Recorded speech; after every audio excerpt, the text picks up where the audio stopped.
దేవుని యొక్క నామానికి సమస్తమైన మహిమ ఘనత ప్రభావము కలుగునుగాక. ఆమేన్. అందరూ చెప్పండి ఆమేన్. ఓకే.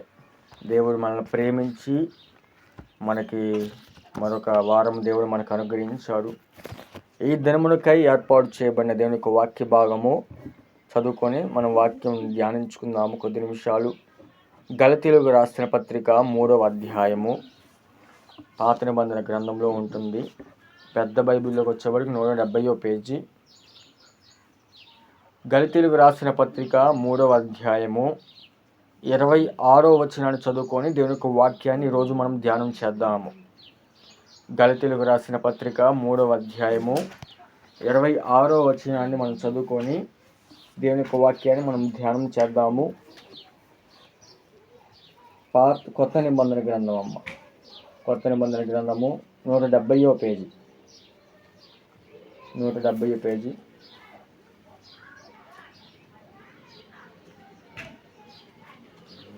నేను దేవుని యొక్క వాక్యాన్ని చదువుతున్నాను, దయచేసి జ్ఞాపకం చేసుకోండి. యేసుక్రీస్తునందు మీరందరూ విశ్వాసం వలన దేవుని కుమారులై ఉన్నారు. క్రీస్తులోనికి బాప్తిజం పొందిన మీరందరూ క్రీస్తును ధరించుకొని ఉన్నారు. ఈ మాటలు నాతో పాటు చెప్పండి.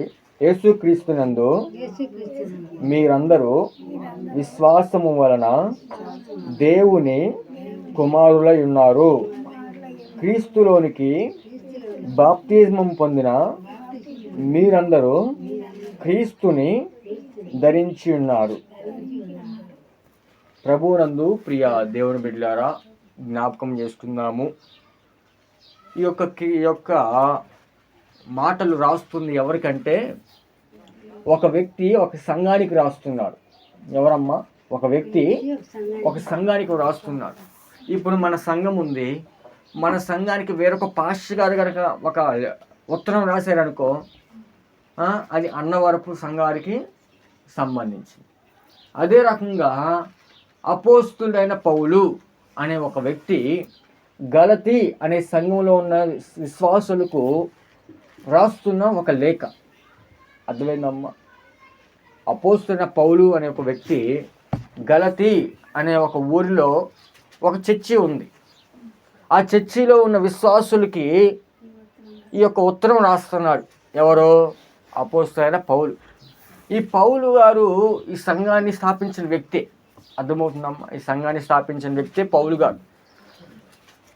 దేవుని యొక్క వాక్యాన్ని మనం జాగ్రత్తగా పరిశీలిస్తే, ఈ యొక్క లేఖ ఎక్కడుండి వ్రాస్తున్నాడు? ఎక్కడ ఉండి వ్రాస్తున్నాడు అంటే జైల్లో ఉండి వ్రాస్తున్నాడు. హల్లెలూయా. ఎక్కడుండి రాస్తున్నాడమ్మా?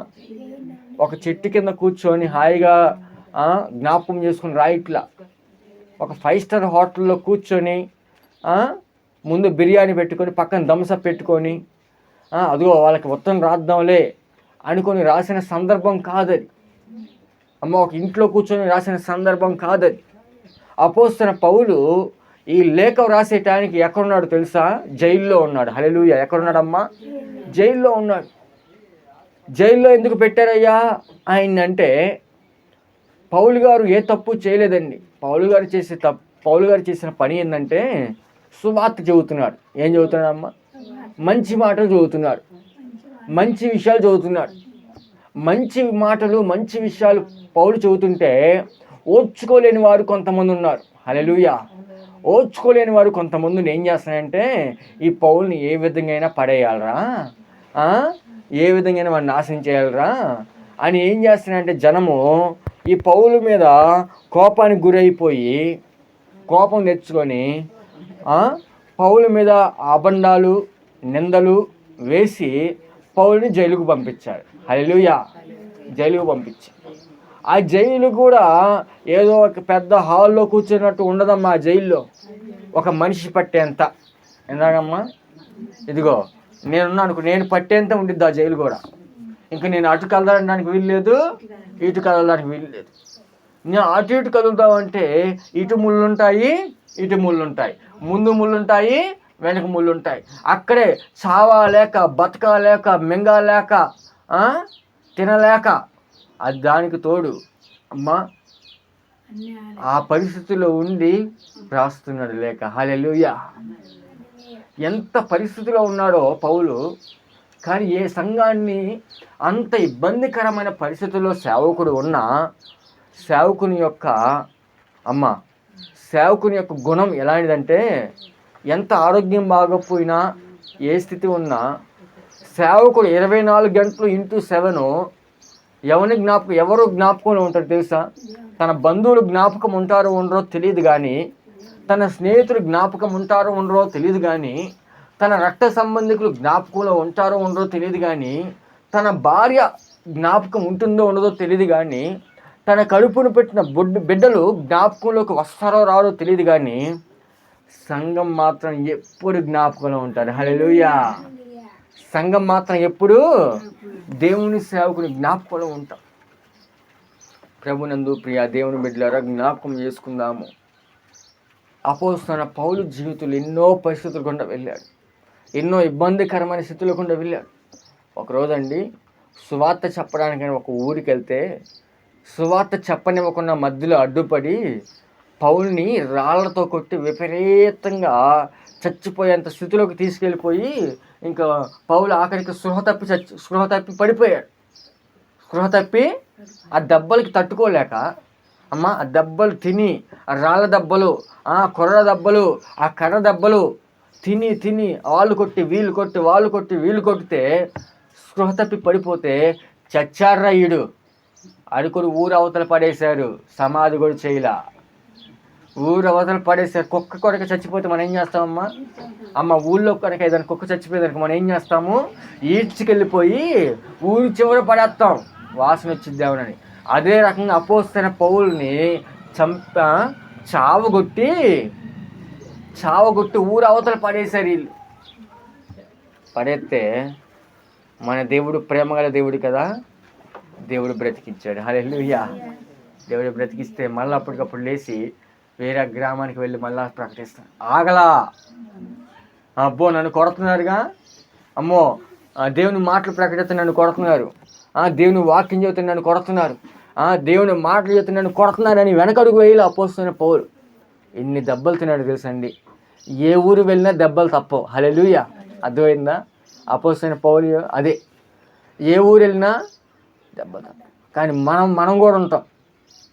అపోస్తలుడైన పౌలు కొట్టిన దెబ్బలు ఒక దెబ్బ కొడితే మనం ఏం చేస్తాం? చచ్చి మానేస్తాం. హల్లెలూయా. ఏం మానేస్తామమ్మా? చచ్చి మానేస్తాం.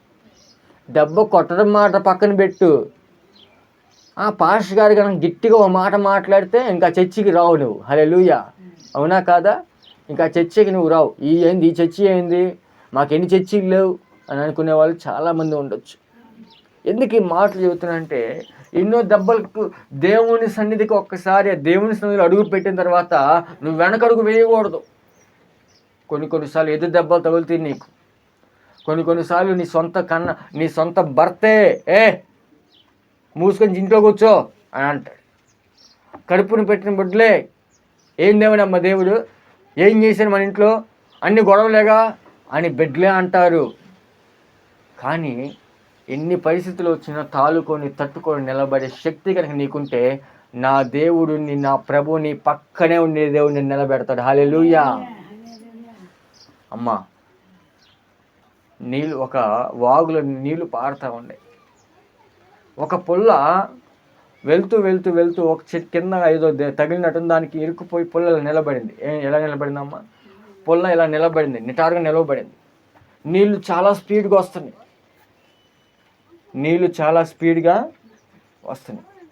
వస్తూ ఉంటే ఆ నీళ్ళని ఏం చేస్తుందో తెలుసా?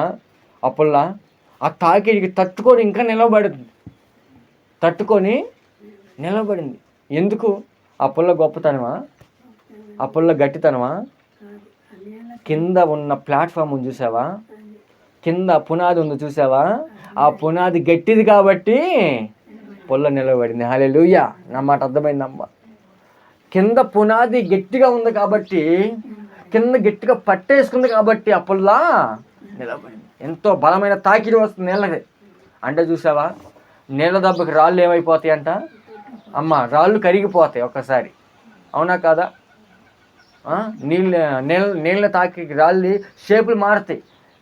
ఒక విచిత్రంగా ఉన్న రాయి తీసుకొచ్చి బాగా నీళ్లు పారే స్థలంలో పెడితే కొన్ని రోజుల తర్వాత ఆ రాయి షేప్ ఏమైపోయిందమ్మా, మారిపోద్ది. ఈ కర్ర మాత్రం నిటారుగా నిలబడింది.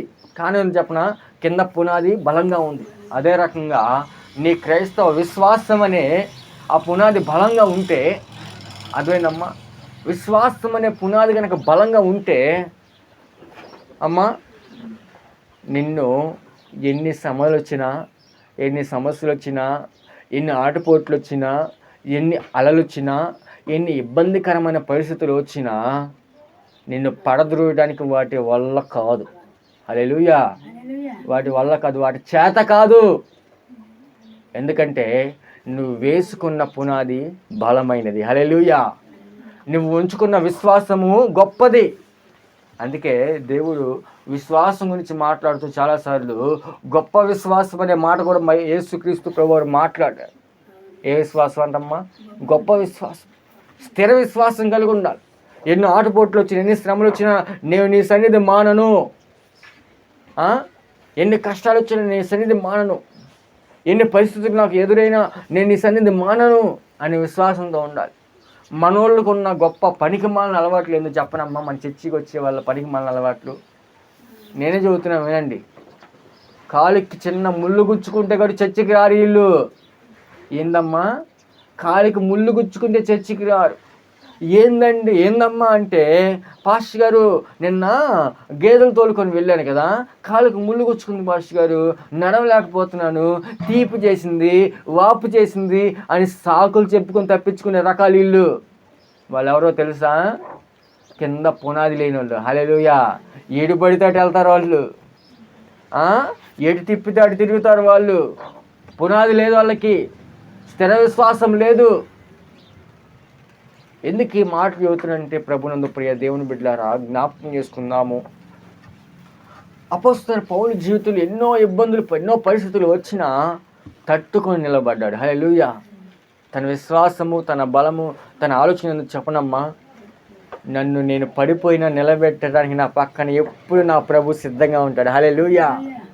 నా ప్రభు నమ్మదగిన దేవుడు. నన్ను పిలిచాడు ఆయనే. నన్ను పిలిచింది ఎవరు? ఆయనే. నన్ను నడిపించింది ఎవరు? నన్ను బలపరిచేది ఎవరు? నా కష్టాల్లో, నా ఇబ్బందుల్లో నన్ను నా పక్కనే ఉండి నాకు తోడుగా నిలిచేది ఎవరు? ఇంకా ఆయనే ఉండగా నాకు ఇల్లందరూ ఎందుకు, ఇంకా ఆయనే ఉండగా నాకు ఈ బాధలు ఎందుకు అని పౌలు యొక్క నిశ్చయత. హల్లెలూయా. పౌలు యొక్క నిశ్చయత. ప్రభువునందు ప్రియ దేవుని బిడ్డలారా, జ్ఞాపకం చేస్తాం. అనేకమైన పరిస్థితులు ఉన్న పౌలు వెళ్తూ ఈ సంఘానికి వ్రాస్తున్న కొన్ని మాటలు ఇప్పుడు మనం చదువుకున్నాం. ఏందంటే ఆ మాటలు మరొకసారి నేను చదువుతున్నాను, వినండి. యేసుక్రీస్తునందు మీరందరూ విశ్వాసము వలన దేవుని కుమారులై ఉన్నారు. హల్లెలూయా. అర్థమవుతుందా మన యొక్క మాట? యేసుక్రీస్తునందు మీరందరూ విశ్వాసము వలన దేవుని కుమారులై ఉన్నారు.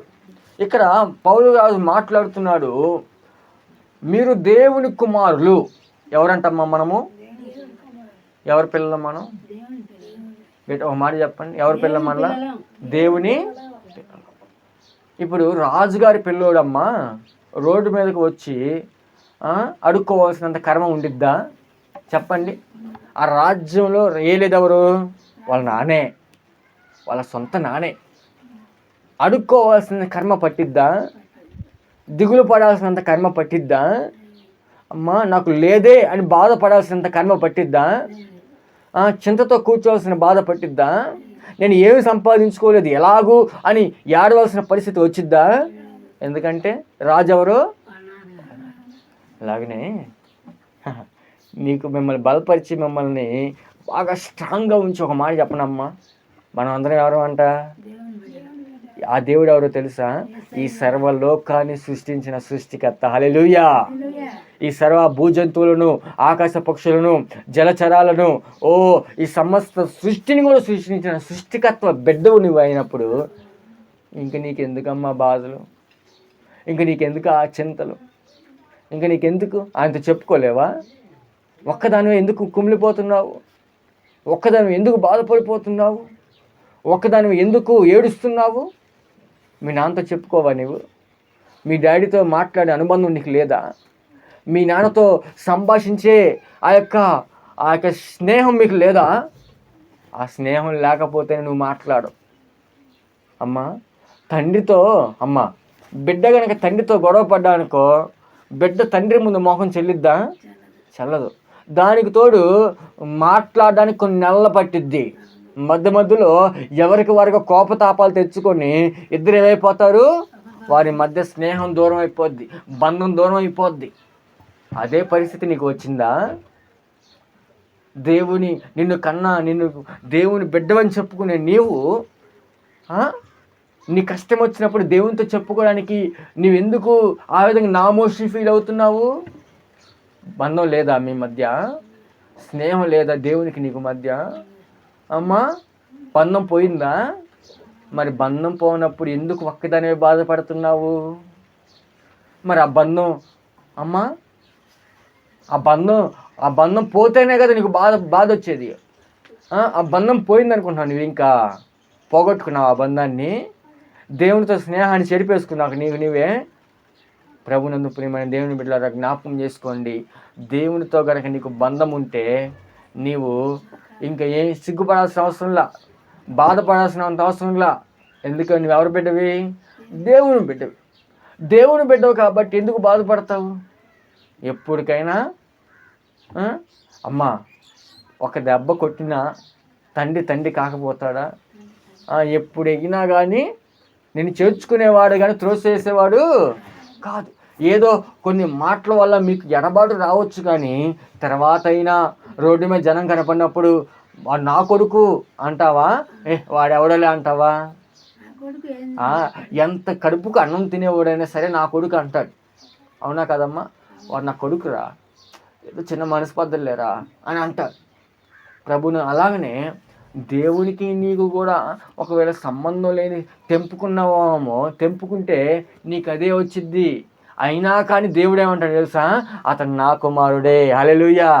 నువ్వు అతనితో స్నేహం చేయకపోయినా, నువ్వు అతనితో మాట్లాడకపోయినా, అతను ఎవరో నాకు తెలియదన్నా, అది పరాయి కులం అని నువ్వన్నా కానీ నువ్వు దేవుని దృష్టిలో నువ్వెవరు అంటే ఇంకా నువ్వు ఆయన బిడ్డవే. వాళ్ళు చర్చికి రారండి, చర్చికి రాకపోయినా వాళ్ళు దేవుని బిడ్డలే. హల్లెలూయా. అర్థమైందండి? వాళ్ళు చర్చికి రాకపోయినా ఎవరు బిడ్డలు? వాళ్ళు దేవుని బిడ్డలే. ఎందుకు ఈ మాటలు చెబుతున్నాను? నువ్వు దేవుని బిడ్డవి. దేవునితో సంబంధం కోల్పోయినంత మాత్రాన ఆయన బిడ్డ కాకపోవు. అదే రకంగా అపోస్తలుడైన పౌలు అంటాడు, మీరు దేవునికి దూరం అయిపోయారు, మీ తండ్రికి దూరం అయిపోయారు. దూరమైన మిమ్మల్ని యేసుక్రీస్తు నందు మీరందరూ ఎవరి వలన దేవుని బిడ్డలుగా మళ్ళీ మార్చబడుతున్నారు? విశ్వాసం వలన. దేని వలన అంటండి?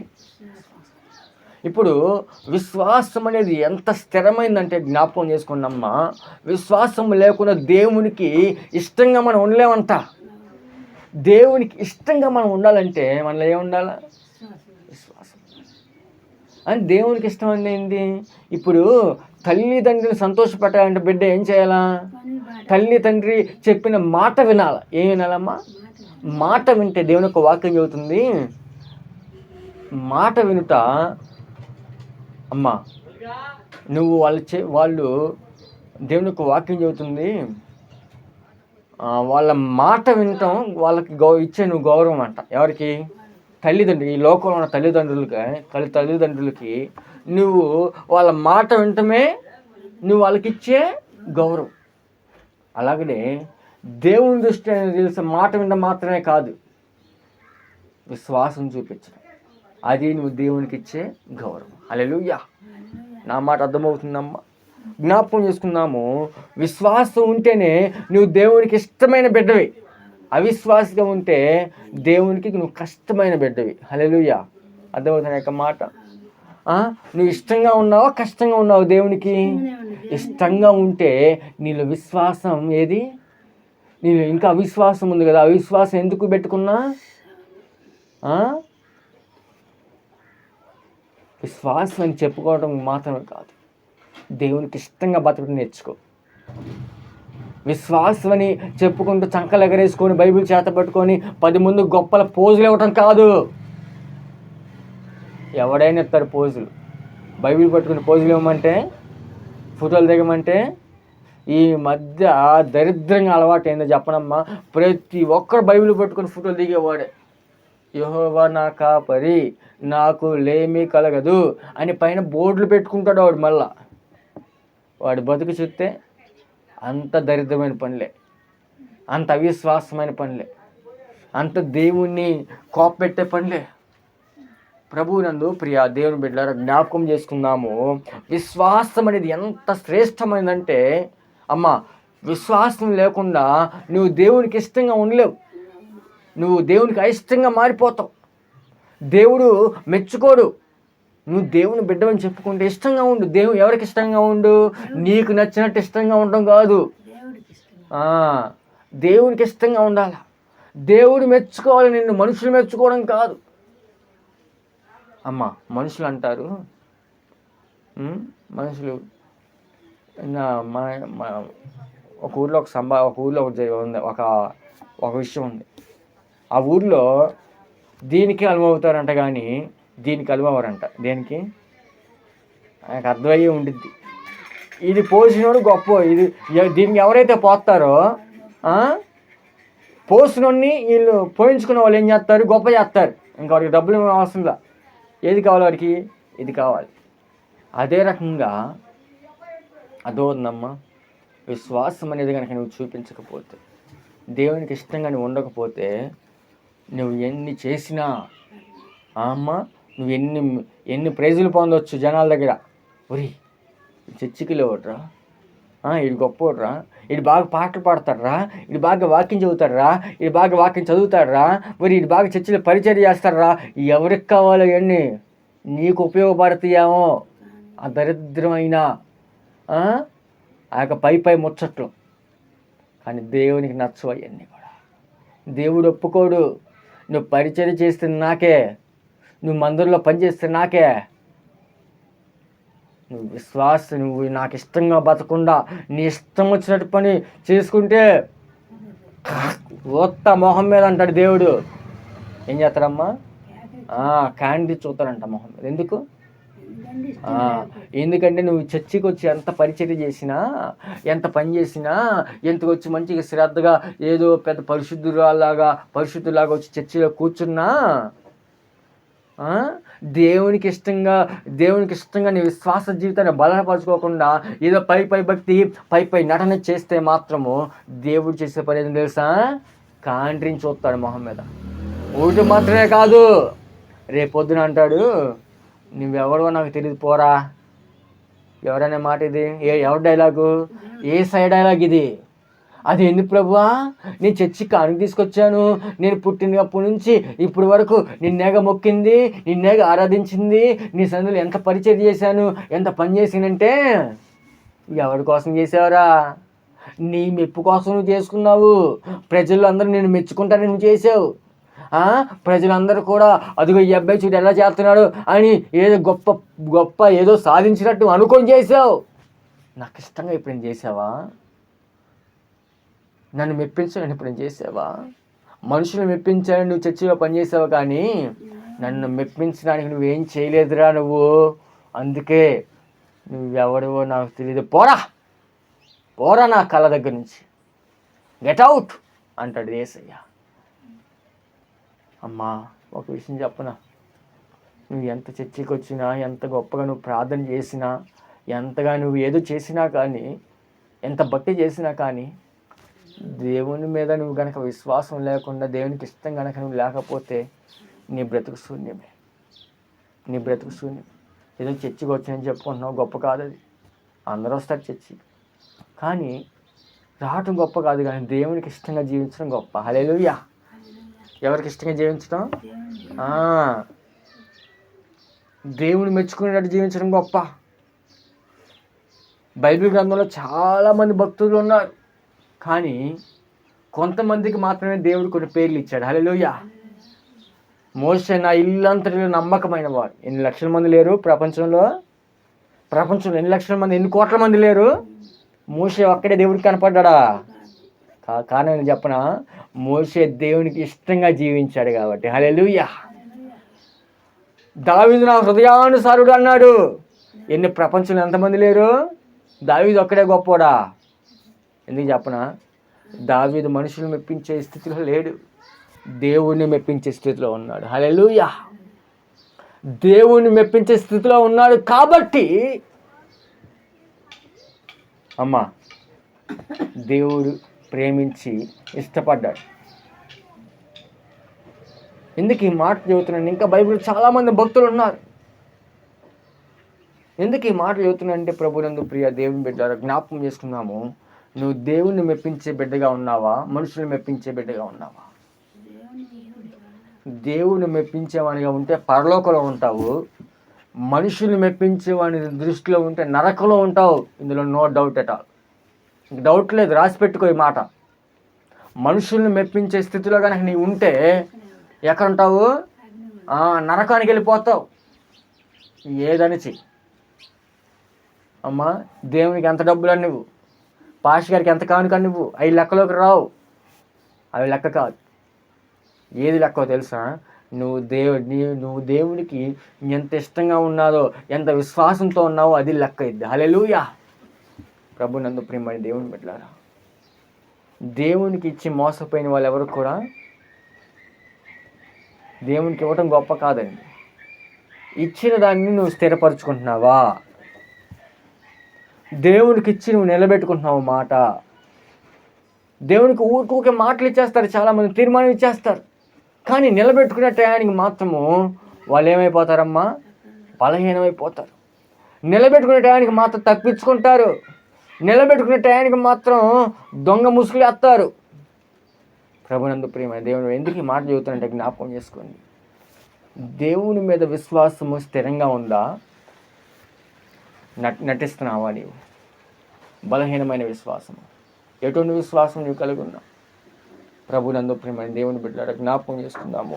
యేసుక్రీస్తు నందు మీరందరూ విశ్వాసం వలన, ఇప్పుడు దేవునితో ఏం కోల్పోయావంటే నీవు, నాకు చెప్పాను కదా, సమాధానం కోల్పోయి దేవుని దగ్గరకు వచ్చి మాట్లాడలేకపోతున్నావు, నామోషి ఫీల్ అవుతున్నావు. ఏం ఫీల్ అవుతున్నావు? నామోషి ఫీల్ అవుతున్నావు. దేవుని దగ్గర రాలేకపోతున్నావు, దేవునితో నీకున్న పరిస్థితి చెప్పుకోలేకపోతున్నావు, దేవునితో నీకున్న కష్టాన్ని చెప్పుకోలేకపోతున్నావు, దేవుని నాన్న, తండ్రి, డాడీ, పప్పా అని పిలవలేకపోతున్నావు. కారణం ఏంటంటే దేవునికి నీకు మధ్య రిలేషన్షిప్ లేదు. ఆ రిలేషన్షిప్ ఏమైపోయింది? బ్రేక్ అయిపోయింది. ఏమైపోయిందమ్మా? రిలేషన్షిప్ ఏమైపోయింది? బ్రేక్ అయిపోయింది. సహవాసం బ్రేక్ అయిపోయింది. దేవునితో సంబంధం కోల్పోయావు, దేవునితో సమాధానం కోల్పోయావు. కోల్పోయిన స్థితిలో నీవు ఉన్నప్పుడు యేసుక్రీస్తు ప్రభువారు వచ్చారు. హల్లెలూయా! యేసుక్రీస్తు ప్రభువారు వచ్చి ఏం చేస్తారు తెలుసా? నీ చేతిని ఒక పక్క, దేవుని చేతిని ఒక పక్క పట్టుకొని ఇద్దరి చేతిని కలిపింది ఎవరో తెలుసా? ఎవరమ్మా? యేసయ్య. హల్లెలూయా! నీ చేతిని దేవుని చేతిని కలిపింది ఎవరు? ఎట్లా కలిపాడమ్మా? ఆయన శిలువలో రక్తం కార్చడం బట్టి ఆయన కలిపాడు. నీ కొరకు దెబ్బలు తినడం బట్టి ఆయన కలిపాడు. నీ కొరకు ఎన్నో అవమానాలు పొందాడు. ఎందుకో తెలుసా? నీకు దేవునికి సమాధానం ఇవ్వాలని, నీకు దేవునికి ఆ సంబంధం మళ్ళా తీసుకురావాలని, నీకు దేవునికి ఆ కోల్పోయిన రిలేషన్షిప్ మళ్ళా స్ట్రాంగ్ చేయాలని, బ్రేక్ అయిపోయిన ఆ రిలేషన్షిప్ని మళ్ళా కలపాలని పరలోక సింహాసనాన్ని వదిలిపెట్టి వచ్చాడమ్మా యేసయ్య. ఇప్పుడు 24 గంటలు కూడా స్తుతులు అందుకునే యేసయ్య నీకోసం ఒక నరావతారిగా ఈ లోకానికి వచ్చాడు. నీలాగే శరీరం ధరించుకున్నాడు, నీ పోలికలకు వచ్చేసాడు, నీలాగే మాట్లాడుతున్నాడు, నీలాగే చూస్తున్నాడు, నీలాగే తింటున్నాడు, నీలాగే నడుస్తున్నాడు, నీలాగే. కానీ ఆయనలో ఉన్న ఒక విషయం చెప్పనా? నీవు చేసినట్టు ఆయన పాపం చేయడు. హల్లెలూయా! నీవు చేసినట్టు ఆయన జన్మలో, నీవు జన్మించినట్టు ఆయన జన్మలో పాపం లేదు. ఆయన నువ్వు చేసిన కర్మఫలాన్ని బట్టి ఆయన కర్మఫలం లేదు. ఆయన పరిశుద్ధుడిగా లోకానికి వచ్చాడు, ఆయన పవిత్రంగా లోకంలోకి వచ్చాడు. ఆయన జన్మలో పాపం లేదు, ఆయన కర్మలో పాపం లేదు, ఆయన జీవితంలో పాపం లేదు. ఆయన కాకుండా ఇంకెవరికైనా అధికారం ఉందా కలపడానికి? ఎవరికి లేదు. అందుకే యేసయ్య నీ చేతిని ఒక పక్క, దేవుని చేతిని ఒక పక్క పట్టుకుని ఇద్దరిని కూడా కలిపేసాడు. బిడ్డ, మీకు దేవునితో సంబంధం కావాలని నేను వచ్చాను. సంబంధం కలపాలనే వచ్చాను. ఆ సంబంధం కలపాలంటే ఎట్ట వచ్చింది తెలుసా? మీరు దేవునితో ఇప్పుడు సంబంధం పెట్టుకొని ఎట్ట కలుపుకుంటారు?